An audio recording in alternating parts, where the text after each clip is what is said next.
Bonjour à tous, merci d'être là pour cette nouvelle vidéo. Aujourd'hui j'ai décidé de vous faire un petit bilan de mes lectures de ces 8 dernières semaines, donc pendant le confinement. Comme vous avez pu le voir au fil de mes vidéos, j'ai été assez prolifique, j'ai réussi à lire plus que d'habitude. À savoir que normalement je suis sur un rythme de lecture de 1 livre par semaine, donc en temps normal j'aurais lu 8 livres. Là sur 8 semaines nous sommes à 31 livres, donc voilà, je suis très contente, j'ai enfin pu vider un peu ma bibliothèque, lire des livres qui me faisaient très envie depuis quelques temps mais j'avais pas le temps de les lire. Donc comme vous voyez il y a de quoi faire. J'ai lu beaucoup plus de grands formats, à savoir que les grands formats sont beaucoup des services de presse que je reçois, donc c'est vrai que j'ai la chance de pouvoir lire quand même pas mal de nouveautés. Les poches, c'était essentiellement pour mon challenge un livre un jour que j'ai fait il y a 2-3 semaines. Donc je m'étais fixé comme but de lire un livre par jour sur 7 jours. J'avais choisi des livres de moins de 200 pages donc pour avoir vraiment le temps de les lire. Ensuite les autres poches c'est aussi également les classiques que j'ai voulu découvrir parce que c'est vrai que les classiques ne se font pas trop en grand format, donc voilà, ceux que j'avais étaient en poche. Après, quoi vous dire de plus, il y a quand même une grande majorité de romans policiers, j'en ai quand même pas mal. Après j'ai eu quand même de beaux petits coups de cœur donc que je vous présenterai après. Et j'ai lu également un petit peu de young adult qui m'ont permis en fait de finir 2 sagas. Donc voilà, j'en ai pas lu beaucoup parce qu'à savoir que le young adult en principe je l'emprunte sur mon lieu de travail.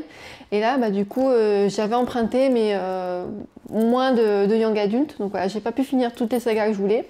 Et une seule petite BD. Donc voilà, c'est vrai que les BD j'en ai pas à la maison, c'est tout le temps des emprunts. Et là j'étais partie que sur une seule.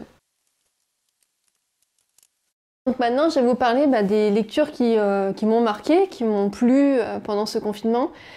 Je vous cache pas que c'est à 95% du policier. Donc voilà, c'est vraiment ma lecture de prédilection, donc forcément il y en a eu beaucoup.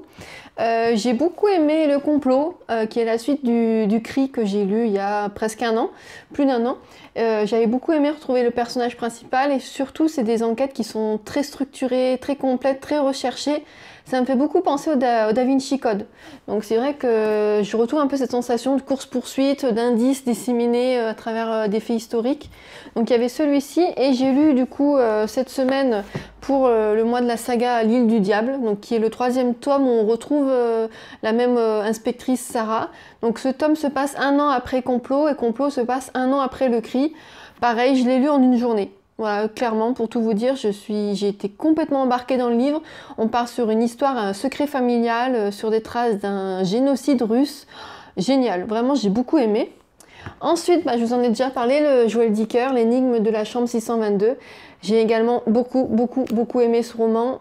J'ai adoré retrouver la plume de l'auteur, j'ai beaucoup aimé l'intrigue.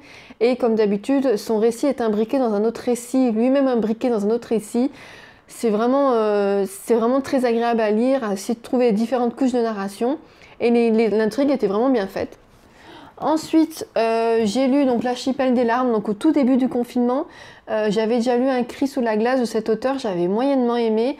Celui-ci, j'ai tout simplement adoré. La femme est au cœur de l'action, femme enquêtrice qui évolue au fil des années. Vraiment très bon, j'ai vraiment aimé.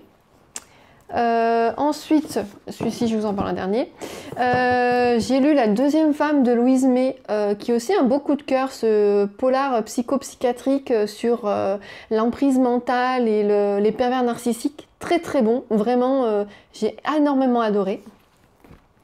Ensuite, petite découverte avec Tombe les anges, c'est un univers que j'avais jamais lu, c'est un polar ésotérique. Ici on suit une inspectrice qui est dotée de pouvoirs surnaturels, donc on vous les présente comme des dons, qui a la capacité d'entendre certaines choses. Donc voilà, très bien aussi, j'ai beaucoup aimé. Ensuite, je suis sortie du polar pour lire le livre de Florence. Je m'appelais Jane, savoir que Florence c'est une personne que je connais, que j'ai découvert grâce au club de lecture auquel je participe, qui est une auteure très sympathique, très chaleureuse et vraiment très accessible et ouverte à la discussion. Et là, dans son roman, on suit Lola qui est une biographe, qui va faire la biographie de Madame de Beaumont qui a vécu à Cannes, qui est une personne éminente de la ville. Et ce livre, vous partez en République dominicaine, vous partez aussi en Amérique, c'est vraiment un très bon moment de lecture. J'ai adoré, je l'ai lu très vite, je crois en moins de 2 jours. Donc vraiment, ça c'est une petite pépite, de l'or en barre comme on dit.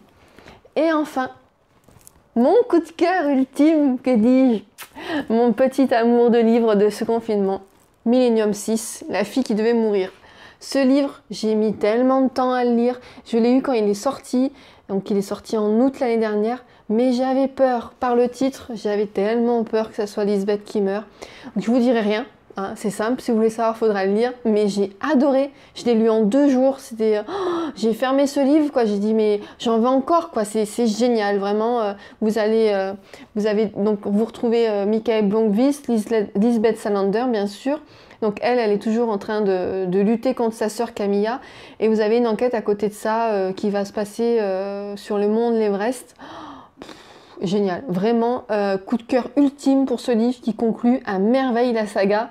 Vraiment, merci Monsieur Lagercrantz d'avoir terminé aussi bien cette saga.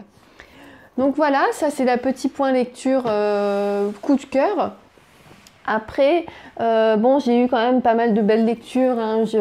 Quand nos souvenirs viendront danser, c'était un beau feel good.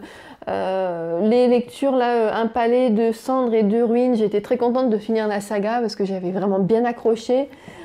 J'ai lu aussi le dernier Clarisse Sabar, La femme au manteau violet.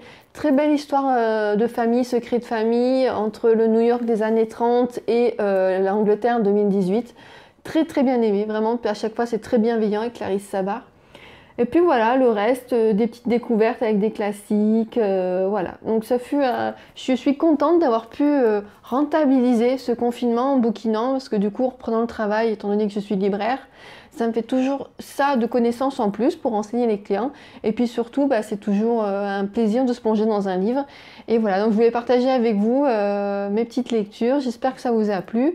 Vous n'hésitez pas à me dire en commentaire ce que vous avez lu, ce qui vous a plu ou pas. Et puis voilà, puis je vous dis à très bientôt pour une nouvelle vidéo.